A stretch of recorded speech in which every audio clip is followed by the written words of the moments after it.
మరోసారి ప్రేమ సందేశం కార్యక్రమం చూస్తున్న సోదరి సోదరులందరికీ మన ప్రభు అయిన యేసుక్రీస్తు నామములో శుభాకాంక్షలు తెలియజేస్తూ ఉన్నాను. దేవుని యొక్క కృప వలన మీరందరూ క్షేమముగా ఉన్నారని నేను తలంచుతూ ఉన్నాను. బైబిల్ స్టడీ చేస్తున్న వారు మా వెబ్సైట్ దర్శించండి, www.drpaul.org. నేను రాసేటటువంటి బైబిల్ కామెంటరీ మీరు మా వెబ్సైట్లో ఎప్పటికప్పుడు చదువుతూ ఉండవచ్చు.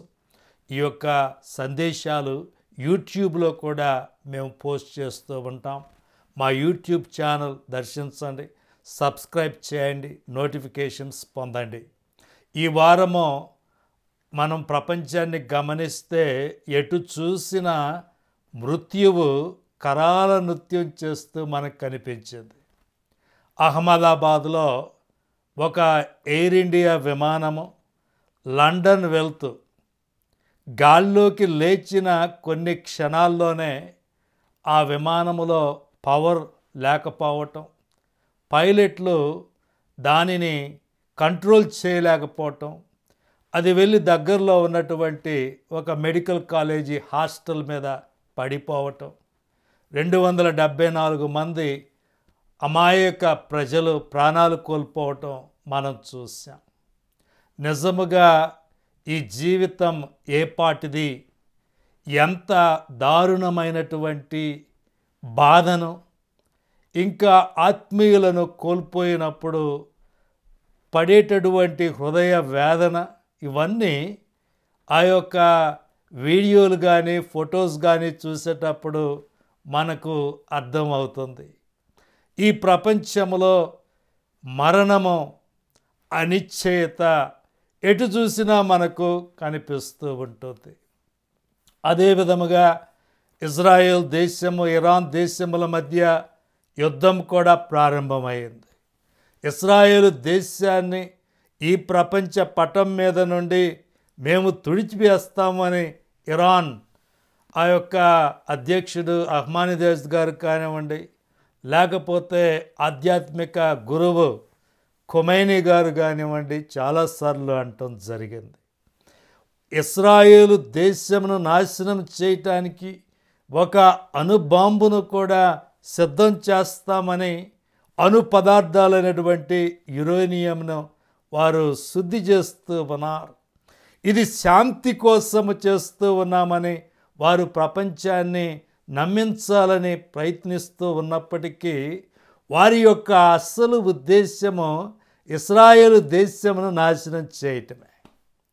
ఆ యొక్క ప్రయత్నము ఎట్టి పరిస్థితుల్లో సఫలం కాకూడదని ఇజ్రాయేలు దేశం ప్రధానమంత్రి బెంజమిన్ నెతన్యాహు గారు ఈ వారము ఇరాన్ దేశం మీద దాదాపు 200 ఫైటర్ జెట్స్ తీసుకొని దాడులు చేయటం, ఆ యొక్క అణు స్థావరాలను కూల్చివేయటం, అణు సైంటిస్టులను చంపివేయటం జరిగింది.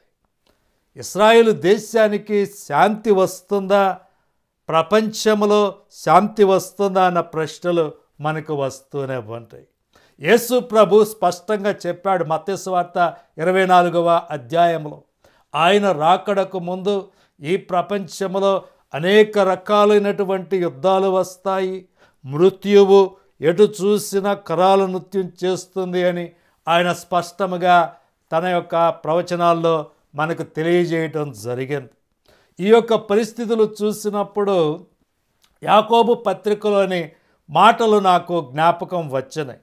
యాకోబు పత్రిక 4వ అధ్యాయంలో మనం చూస్తే అక్కడ ఏమంటా ఉన్నాడంటే 13వ వచనములో మీరు చూడండి, నేడైనను రేపైనను ఒకానొక పట్టణమునకు వెళ్ళి అక్కడ 1 సంవత్సరం ఉండి వ్యాపారము చేసి లాభము సంపాదించము రండని చెప్పుకొని వారులారా, రేపేమి సంభవించునో మీకు తెలియదు, మీ జీవమే పాటిది, మీరు కొంతసేపు కనబడి అంతలో మాయమైపోవు ఆవిరి వంటి వారే, కనుక ప్రభువు చిత్తమైతే మనము బ్రతికి ఉండి ఇది అది చేతమని చెప్పుకొనవలెను.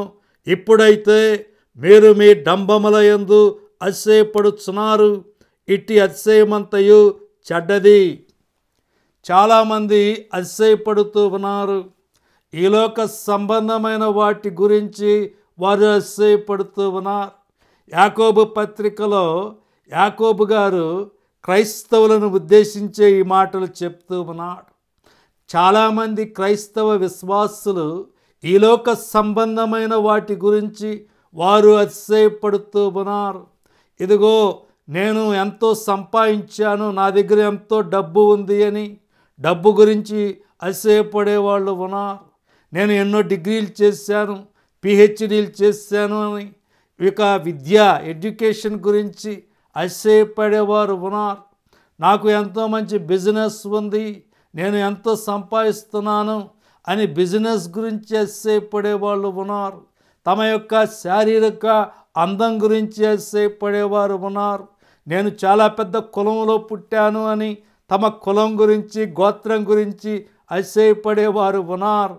ఇంకా నాకు అనేక కార్లు ఉన్నాయి, బైక్లు ఉన్నాయి, ఇలాంటి వాటి గురించి అతిశయపడేవారు ఉన్నారు. నాకు చాలా పెద్ద భవనం ఉంది, లేకపోతే నాకు అనేక ఎకరాల పొలం ఉంది అని తమ యొక్క పొలాల గురించి బంగారం గురించి వెండి గురించి అతిశయపడేవారు ఉన్నారు. యాకోబు గారు ఏమంటా ఉన్నారంటే ఆ యొక్క అతిశయము చెడ్డది. ఎందుకంటే రేపేమి సంభవించునో మీకు తెలియదు. రేపేమి సంభవిస్తుందో నీకు తెలియదు. ఎందుకంటే మీ జీవమే పాటిది. మీరు కొంతసేపు కనబడి అంతలో మాయమైపోయి ఆవిరి వంటి వారు కానా? మీరు కాసేపు కనబడతారు, రేపు ఉంటారో లేదో తెలియదు, సాయంత్రానికి ఉంటారో లేదో తెలియదు. అలాంటి ఆవిరి వంటి వారే.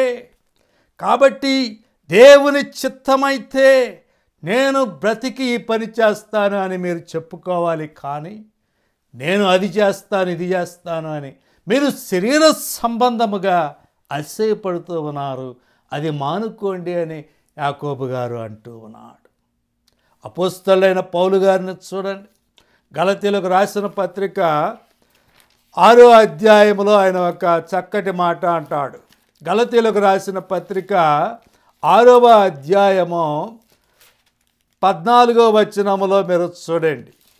అక్కడ అపోస్తలుడైన పౌలు గారు ఏమంటా ఉన్నాడంటే మన ప్రభువైన యేసుక్రీస్తు శిలువయందు తప్ప మరి దేని యందును అతిశయించుట నాకు దూరమవును గాక. అపోస్తలుడైన పౌలు గారు అతిశయపడింది కేవలము ఒక్కదాని గురించే. అది ఏంటి? మన ప్రభువైన యేసుక్రీస్తు శిలువయందు తప్ప మరి దేని యందును అతిశయించుట నాకు దూరమవును గాక. పౌలు గారు అతిశయించడానికి ఆయనకి ఎన్నో ఉన్నాయి. ఆయన ప్రపంచ ప్రఖ్యాతిగాంచిన మేధావి. అదే విధముగా యూదా మతములో ఆయన ఎంతో పండితుడు. మరి ఈ లోక సంబంధముగా ఎంతో ఐశ్వర్యవంతమైనటువంటి కుటుంబములో పుట్టినటువంటి వాడు. ఎంతో ప్రసిద్ధి చెందినటువంటి పట్టణములో పుట్టినటువంటి వాడు. ప్రఖ్యాత పండితుడు గమలీయేలు గారి పాదముల యొద్ద ఉండి ఆయన చదువుకున్నటువంటి వాడు. ఇశ్రాయేలు దేశములో మరి ప్రజలను కంట్రోల్ చేసేటటువంటి ఆ పొలిటికల్ పవర్ కూడా ఉన్నటువంటి వ్యక్తి. అయితే వాటన్నిటి గురించి ఆయన ఎప్పుడూ అతిశయపడలేదు. యేసుక్రీస్తు ప్రభువు శిలువ తప్ప ఇక నేను దేని గురించి అతిశయపడనన్నాడు. ఎందుకంటే మనకు కావలసింది యేసుక్రీస్తు ప్రభువు శిలువే. పౌలు గారు ఏమన్నాడు? శిలువను గూర్చిన వార్త ఈ లోకానికి వెర్రితనంగా ఉండొచ్చు, అయితే రక్షించబడుచున్న మనకు అది దేవుని శక్తి. అందులోనే దేవుని జ్ఞానం ఉంది, అందులోనే దేవుని శక్తి ఉంది, అందులోనే దేవుని సమాధానం ఉంది, అందులోనే జీవిత రహస్యం దాగి ఉంది. అది లేకుండా ఇంకొకటి లేదు. ఈ ప్రపంచాన్ని చూసినప్పుడు మృత్యు మనకు కనిపిస్తుంది, పేపర్ చేయండి, అన్ని మృత్యు వార్తలే. రేపులు, మర్డర్లు, ఇంకా యుద్ధాలు, విమానాలు కూలిపోవడం, హెలికాప్టర్లు కూలిపోవడం, రోడ్డు ప్రమాదాలు జరగటం, క్యాన్సర్లు, రోగాలు, ఎటు చూసినా మృత్యువు కరాల నృత్యం చేయటం మనం చూస్తూ ఉంటాం. ఈ మృత్యువు ఎందుకు వచ్చింది?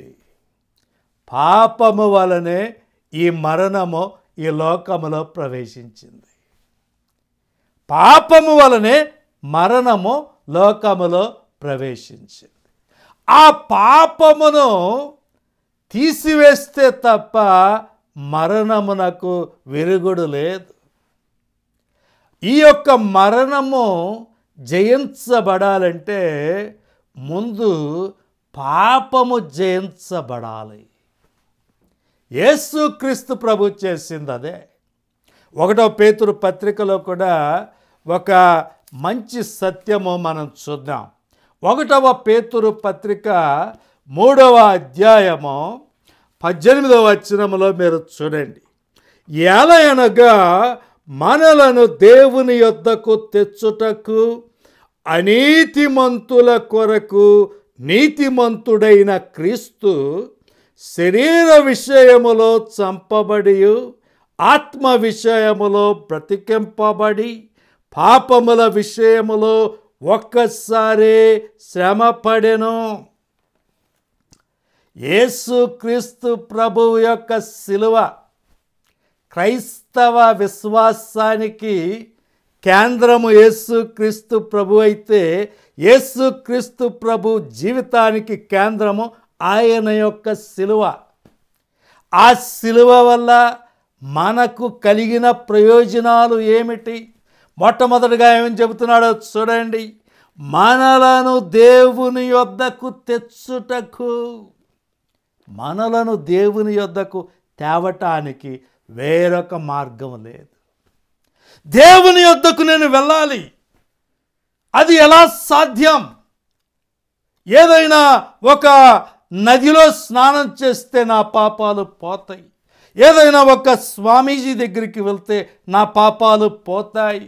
ఏమైనా పుణ్యకార్యాలు చేస్తే నా పాపాలు పోతాయి.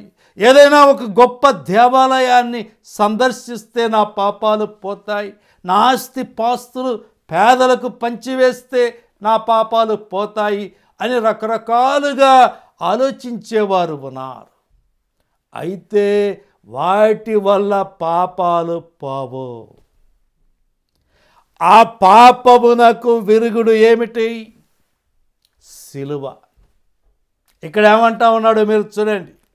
అనీతిమంతుల కొరకు నీతిమంతుడైన క్రీస్తు శరీర విషయములో చంపబడ్డాడు. అనీతిమంతుల కోసము నీతిమంతుడైన యేసుక్రీస్తు ప్రభువు చంపబడ్డాడు.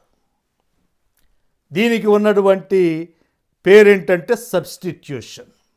సబ్స్టిట్యూషన్ అంటే మన స్థానమును ఆయన తీసుకున్నాడు. మనము అనీతిమంతులం, మనలో నీతి లేదు, మనము పాపము చేసిన వారం. ఆయన నీతిమంతుడు, పాపము చేయనటువంటి వాడు. మన స్థానాన్ని ఆయన తీసుకున్నాడు. ఈ సబ్స్టిట్యూషన్ అనేది బైబిల్లో మొట్టమొదటి నుండి మనకు కనిపిస్తూ ఉంది. ఏదెను వనములో ఆదాము పాపం చేసినప్పుడు సబ్స్టిట్యూషన్ మనకు కనిపిస్తూ ఉంది. దేవుడు ఏం చేస్తాడంటే, ఆదామా నువ్వు పాపం చేశావు, అయితే నీ పాపానికి విరుగుడు ఒకటి ఉంది. నీ బదులుగా నిర్దోషమైనటువంటి ఒక జంతువు అర్పించబడబోతూ ఉంది. ఏదెను వనములో దేవుడు ఆ యొక్క పవిత్రమైనటువంటి జంతువుల రక్తము చిందించి ఆదాముకు చూపించినటువంటి సత్యం అదే. ఆదాము యొక్క పాపము ఆ జంతువు మీద పెట్టబడింది. ఇశ్రాయేలీయులను మీరు చూడండి, వారు చేసినటువంటి ఆ యొక్క బలులు, యాగాలు, వారు ఎప్పుడైనా సరే ఏ ఒక్క మేక పిల్లను కానివ్వండి, గొర్రె పిల్లను కానివ్వండి, కోడె దూడను కానివ్వండి, ఒక పక్షిని కానివ్వండి, ఏ జంతువునైనా పక్షినైనా వారు బలిగా అర్పిస్తే వారు చూపిస్తున్న సత్యం కూడా అదే. మా పాపములను మేము చెల్లించలేము, మాకు బదులుగా మరొకరు చనిపోవాలి. అబ్రహాము, ఇస్సాకు వారిద్దరి గురించి మనం పోయిన వారం మాట్లాడుకున్నాం.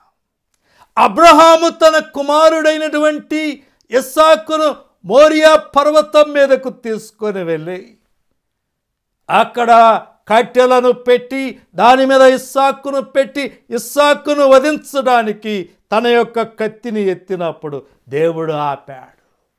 పొదలో చిక్కుకున్నటువంటి పొట్టేలును చూపించాడు. ఇదిగో నీ కుమారుడికి బదులుగా ఈ పొట్టేలును అర్పించు అని దేవుడు చెప్పాడు. ఇస్సాకు స్థానాన్ని ఆ పొట్టేలు తీసుకుంది. అదే సబ్స్టిట్యూషన్ అంటే. ఇశ్రాయేలీయులు ఐగుప్తు దేశమును విడిచిపెట్టి తమ యొక్క వాగ్దాన దేశమునకు వెళ్ళేటప్పుడు దేవుడు వారికి పస్కా పండుగను నెలకొల్పాడు. ఆ పస్కా పండుగలో వారేం చేయాలి? నిర్దోషమైన ఏడాది గొర్రెపిల్లను మేకపిల్లను తీసుకొని దానిని చంపి దాని యొక్క రక్తమును ఒక పల్లెములో పెట్టి తమ యొక్క ఇంటి యొక్క ద్వారబంధముల మీద ఆ పవిత్ర రక్తాన్ని వారు పెట్టుకోవాలి. దేవుడేమన్నాడు? నేను ఆ రక్తమును చూసి నిన్ను చంపక దాటిపోయేదను, నేను ఆ రక్తమును చూసి నిన్ను చంపకుండా వెళ్ళిపోతాను. ఎవరైనా సరే గొర్రెపిల్ల రక్తం కిందకు రావాల్సిందే. అందుకని దాన్ని పాస్ ఓవర్ అన్నారు. పాస్ ఓవర్ అంటే దేవుడు పాస్ అయిపోయాడు. ఆ యొక్క రక్తము కింద దాక్కున్న వారిని శిక్షించకుండా ఆయన వెళ్ళిపోయాడు. పాపములో ఉన్నటువంటి మనలను మన యొక్క పాపమును బట్టి శిక్ష తప్పకుండా వస్తుంది. ఆ శిక్షను ఆపాలంటే మన ముందున్నటువంటి ఒకే ఒక్క మార్గము యేసుక్రీస్తు ప్రభు యొక్క రక్తం మాత్రమే. ఆ రక్తము కింద దాక్కున్న వారికే రక్షణ. సబ్స్టిట్యూషన్లో మనకు కనిపిస్తున్నటువంటి సత్యము అదే.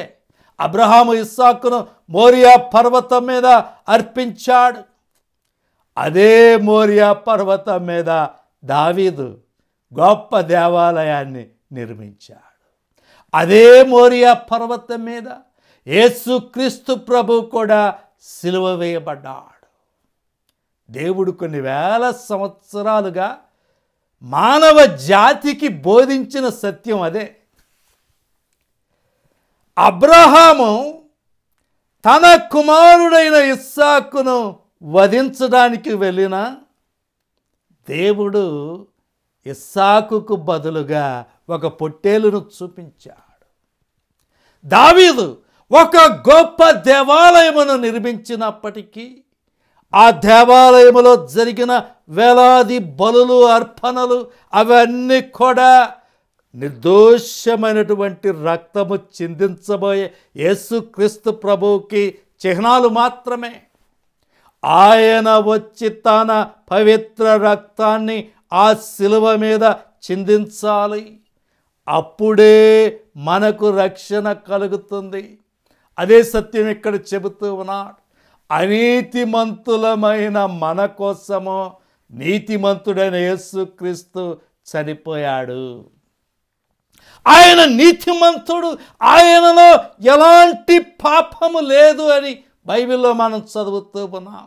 యెరూషలేములో దేవాలయంలో వధించబోయే ప్రతి గొర్రెపిల్ల మేకపిల్ల పరీక్షించబడాలి. బెత్లెహేములో ఆ పొలాల్లో ఆ గొర్రెపిల్లలు పెంచబడతాయి.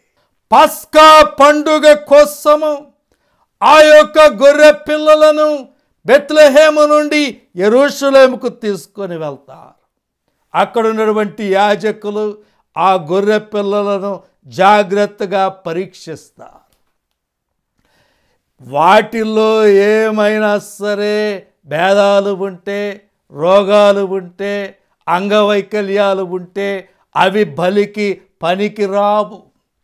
అవి ఆరోగ్యముగా ఉండాలి, అవి బలముగా ఉండాలి, ఎలాంటి వైకల్యము లేకుండా ఉండాలి. పరీక్షించబడి మంచి గొర్రెపిల్ల అని తేలినప్పుడే దానిని వారు అర్పిస్తారు. యేసుక్రీస్తు ప్రభు కూడా ఆయన పరీక్షించబడ్డాడు, యాజకుల చేత పరీక్షించబడ్డాడు, పరిసయ్యుల చేత పరీక్షించబడ్డాడు, సద్దూకయ్యుల చేత పరీక్షించబడ్డాడు, సామాన్య ప్రజల చేత ఆయన పరీక్షించబడ్డాడు, న్యాయాధిపతుల చేత పరీక్షించబడ్డాడు, హేరోదీయుల చేత పరీక్షించబడ్డాడు, రోమన్ సైనికుల చేత పరీక్షించబడ్డాడు, రోమన్ గవర్నర్ పిలాతు చేత పరీక్షించబడ్డాడు. వారందరూ ఆయన ఏమన్నారు? ఈయన నీతిమంతుడు, ఆయనలో మాకు ఒక్క పాపము కూడా కనబడలేదు. పరీక్షించబడిన తరువాతే యేసుక్రీస్తు ప్రభువు మన కొరకు ఆయన సిలువ వేయబడ్డాడు. ఆ తర్వాత మీరు చూడండి, 1వ పేతురు పత్రిక 3వ అధ్యాయంలోనే ఇక్కడ ఏమంటా ఉన్నాడంటే, క్రీస్తు శరీర విషయములో చంపబడి ఆత్మ విషయములో బ్రతికింపబడి పాపముల విషయములో ఒక్కసారి శ్రమపడెను. పాపముల విషయములో ఆయన ఒక్కసారి శ్రమపడ్డాడు. యేసుక్రీస్తు ప్రభు 2000 సంవత్సరముల క్రితము ఒక్కసారే శ్రమపడ్డాడు. ఆయన చేసిన ఒకే ఒక్క బలి నా పాపమును సంపూర్ణముగా తుడిచివేసింది. ఆయన చేసిన ఒకే ఒక్క సిలువ కార్యము మీ పాపములను సంపూర్తిగా తీసివేసింది. అయితే ఆయన ఎంత గొప్ప శ్రమ పడ్డాడో మీరు ఒకసారి ఆలోచించండి. ఆయన పొందినటువంటి మానసిక శ్రమను మీరు చూడండి. మరణము పొందినంతగా, సిలువ మరణము పొందినంతగా ఆయన దుఃఖాక్రాంతుడవటం మనం చూస్తూ ఉన్నాం. ఆయన ఎంతగా వేదన చెందాడంటే ఆయన యొక్క చెమట కూడా రక్త బిందువుల వలె నేల మీద పడింది. అంత గొప్ప మానసిక వేదన ఆయన పొందాడు. శారీరక వేదన అయితే ఇక మాటల్లో వర్ణించలేము. ఆయన యొక్క శరీరము ఆ కొరడా దెబ్బల వల్ల ఛిద్రమైపోయింది. ఎంతగా ఛిద్రమైపోయిందంటే ఆ సిలువను మోయటానికి కూడా ఆయనకి శక్తి లేదు. ఆయనను వారు ఈడ్చుకుంటూ వెళ్ళి సిలువ వేయాల్సి వచ్చింది. ఆ యొక్క మేకులతో కొట్టబడి ఆ శరీరమును ఆయన భరించలేక, గాలిని పీల్చలేక గొప్ప శ్రమను ఆయన అనుభవించాడు. ఒక్కసారి ఊపిరితిత్తుల్లోకి గాలి పీల్చుకోవాలంటేనే ఆ మేకులు కొట్టినటువంటి చేతులు కాళ్ళు లాగబడుతూ ఉంటే ఆయన పొందినటువంటి శ్రమ అది వర్ణనాతీతముగా ఉంది. అందుకనే ఇంగ్లీష్లో ఎక్స్క్రూషియేటింగ్ పెయిన్ అంటాం. ఎక్స్క్రూషియేటింగ్ పెయిన్ దాని అర్థం ఏంటంటే సిలువ లాంటి, సిలువలో నుండి వచ్చినటువంటి బాధ, అలాంటి బాధ నేను అనుభవిస్తూ ఉన్నాను అని చెప్పటానికి ఈ ఎక్స్క్రూషియేటింగ్ పెయిన్ అనే మాట చాలామంది వాడుతూ ఉంటారు. అంత గొప్ప శ్రమను ఆయన అనుభవించాడు. ఎందుకంటే మనలను మన పాపముల నుండి రక్షించడానికి, మనలను దేవుని యొద్దకు తేవటానికి. రోమాపత్రిక 5వ అధ్యాయము 10వ వచనములో ఒక మాట చూపించి నేను ముగిస్తాను. రోమాపత్రిక 5వ అధ్యాయం 10వ వచనంలో ఏమంటా ఉన్నాడంటే, ఏలయనగా శత్రువులమై ఉండగా ఆయన కుమారుని మరణము ద్వారా మనము దేవునితో సమాధానపరచబడిన ఎడల సమాధానపరచబడిన వారమై ఆయన జీవించుట చేత మరి నిశ్చయముగా రక్షింపబడుదుము. అంతేకాదు, మన ప్రభు అయిన యేసు క్రీస్తు ద్వారా మనము దేవుని యందు అతిశయపడుచున్నాము. ఆయన ద్వారానే మనము ఇప్పుడు సమాధాన స్థితి పొంది ఉన్నాము. ఈ ప్రపంచంలో మరణము, పాపము, శాపము వీటన్నిటిని చూసినప్పుడు మనము కృంగిపోయినప్పటికీ మనకు నిరీక్షణ ఎక్కడ ఉంది? మనకు శాంతి, సమాధానము ఏ విధముగా లభిస్తాయి? పాపము వలన మరణము ఈ లోకములో ప్రవేశిస్తే దేవుని కుమారుడు మరణించి తిరిగి లేచి మనకు రక్షణ అనుగ్రహించాడు. ఆయన మరణించుట వలనే మనము దేవునితో శాంతిని పొందాం. యేసు క్రీస్తు ప్రభువు మనలను ఏ విధముగా నిత్య జీవమునకు వారసులుగా చేశాడు? ఆయన మరణము ద్వారా చేశాడు. కాబట్టే యేసుక్రీస్తు ప్రభువు నందు అతిశయించు. యేసుక్రీస్తు ప్రభు యొక్క సిలువ యందు అతిశయించు. ఎందుకంటే దాని ద్వారానే మీకు శాంతి, సమాధానము లభిస్తాయి. అదే నేటి మా యొక్క ప్రేమ సందేశం. ప్రియమైన యేసుక్రీస్తు ప్రభువా, మరొకసారి మీ కృప కలిగిన నామమునకు వందనములు, స్తుతులు చెల్లిస్తూ ఉన్నా. నాయన, మమ్ములను నీ యొద్దకు తెచ్చుటకు మీరు పడినటువంటి ఆ బాధను ఈ రోజున జ్ఞాపకం చేసుకుంటూ ఉన్నా. ఈ యొక్క సమయంలో ఎవరైనా రక్షించబడకపోతే వారు రక్షణ పొందటానికి సహాయం చేయండి. ఈ ప్రార్థన మా ప్రభువును రక్షకుడైన యేసుక్రీస్తు వారి ఘనమైన నామములో ప్రార్థించి అడిగి వేడుకొంచున్నాము తండ్రి. ఆమేన్. తిరిగి వచ్చే వారం మరోసారి కలుద్దాం. Thank you. మార్గము, సత్యము, జీవముగా పరమ వెలుగై వచ్చావయ్యా. మార్గము, సత్యము